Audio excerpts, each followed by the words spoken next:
Yahoo!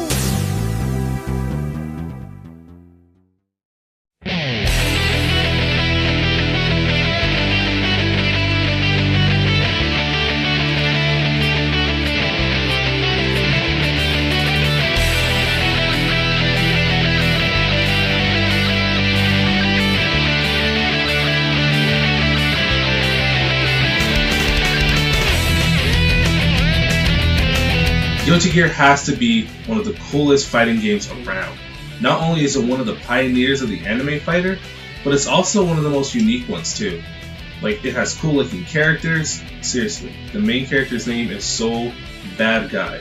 Look at this guy. Soul Bad Guy? More like Soul Badass, am I right? Funny joke! It has an awesome soundtrack and fast-paced fighting. It's all pretty great. The game has a very metal atmosphere. Again, from the heavy metal soundtrack, fast-paced fighting, even just the character designs themselves look metal. They even have some moves named after metal songs, like Kai's Ride the Lightning or Milia's Iron Maiden. Well, that's a metal band and not a song, but it's still awesome. Well, except these two. They're pretty anime. This is all great, but is it worth playing competitively? Let's find out in today's competitive review. Let's rock.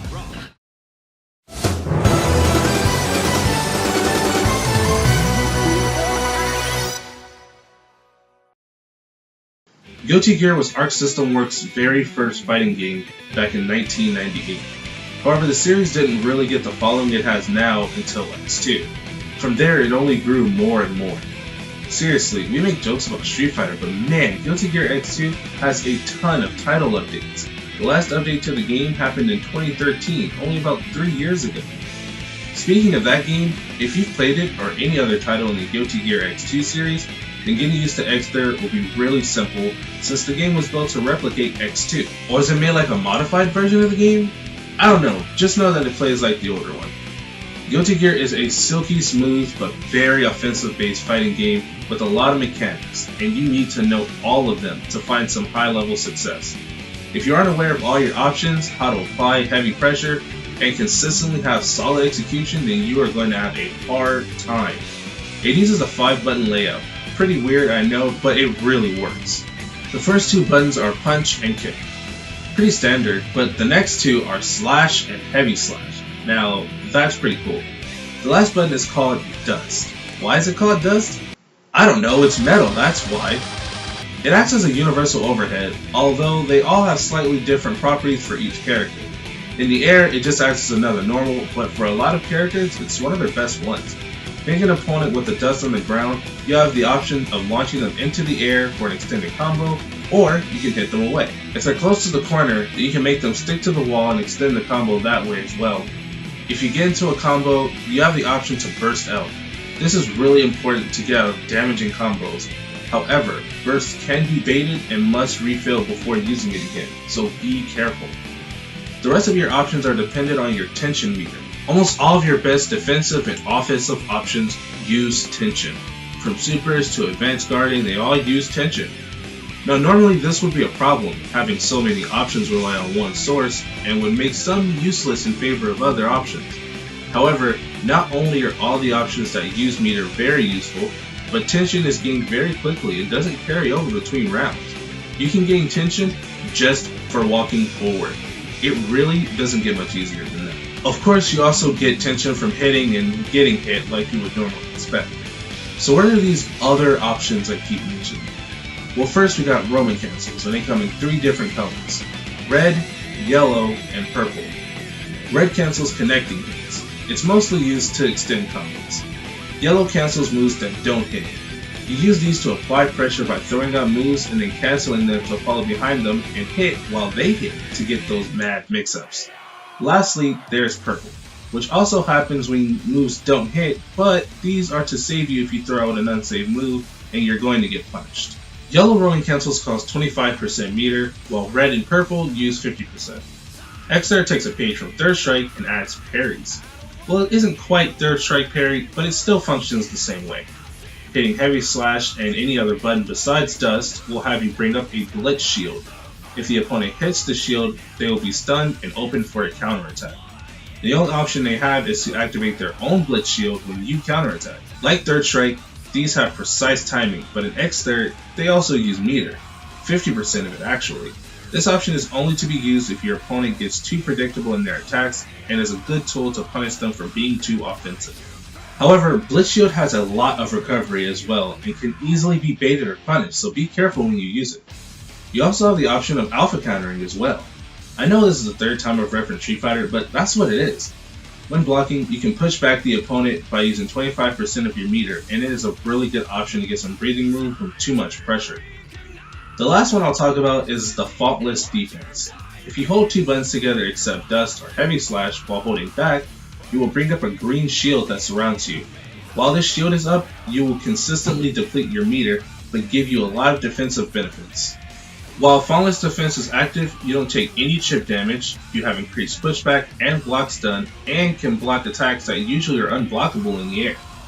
Faultless Defense is the game's strongest defensive option, and it needs to be used to have a strong neutral game. And that's most of the game's options, at least the most important ones. There are a few more, but if you want to know all of them, I highly recommend checking out the game's tutorial. Guilty Gear Xrd has the best tutorial of any fighting game ever. It teaches you everything you need to know and then some.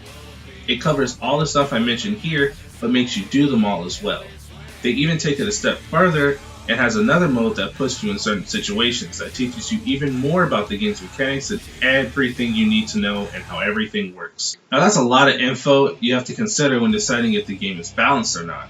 So, is it balanced? The short answer is, yeah. The long answer is, it's a lot more complicated. In my opinion, Xr's balance depends on matchups. Some characters do better in certain matchups than others, but I don't think any characters are just too strong or broken. The only two that may slightly be better than the rest of the cast is Elfet and Zato, since they have such amazing pressure and mix-ups that go on for a long time. Again, I don't think they're too strong or too hard to beat. They just have a slightly dominating presence at a high level and will be the hardest for people to fight just starting out. So, all in all, balance isn't something you should be worried about too much. If you like a character, play them. Learn them and find ways to deal with their bad matchups because none of them are impossible. That being said, Xrd is a pretty complex game and can be pretty overwhelming for new players. On top of the huge number of mechanics you need to know and higher required skill level of execution, Xrd has a steep learning curve. One of the best ways to learn is by playing the game and learning from your mistakes. But in Xrd, that's really hard to do sometimes. Since the game has such a strong focus on offense, that's what it's all about. Going on the offensive, getting in the opponent's face and not letting them do anything. A lot of matches can become one-player games real quick if you know what I mean, and that can be quite discouraging. When fighting more experienced players, they won't let you play, and you don't have anything to learn from. You just know you got your ass kicked wondering what even happened. It's just how the game is by design, and some people love it and others may not. This is something that you really need to know when going into the game. Of course, like with anything you're just learning, you should expect to fail. Learning from your mistakes and those failures is how you become better. However, since Xrd is such a fast and unforgiving game, it can be very hard to do so. Getting used to constantly being offensive, constantly pushing buttons without much time for thought and room for error, calculating every single attack carefully is just how the game was played at a high level. If a player messes up even once, it can cost them the entire round. I really like Xrd. It's a very fast-paced and fun fighting game when you learn how to play it well. The problem is getting to that higher level and doing all these cool combos and applying pressure and making the opponent block mix-ups left and right is all really fun, but it's also pretty hard. And some veteran players believe that Xrd is too dumbed down from the other versions of the game. However, despite all of that, I believe the time and effort that is needed to understand this game and become better outweigh the difficulty. So I'm going to say, yes, you should play Guilty Gear Xrd competitively. I will say that you shouldn't make this your first fighting game that you really learn how to play, since you will need to learn so many concepts on top of all the mechanics the game throws at you. However, if you fancy yourself a decent fighting game player or understand the core concepts of fighting games, then Guilty Gear is without a doubt one of the coolest fighting games to get into. It may be hard at first, but if you stick with it and practice, it becomes a ton of fun. Thanks for watching, Bears, and have a happy new year. I can no longer pretend. Give me a break, you're down. Just wanna get by my dad's again. Lazy down while I have you down.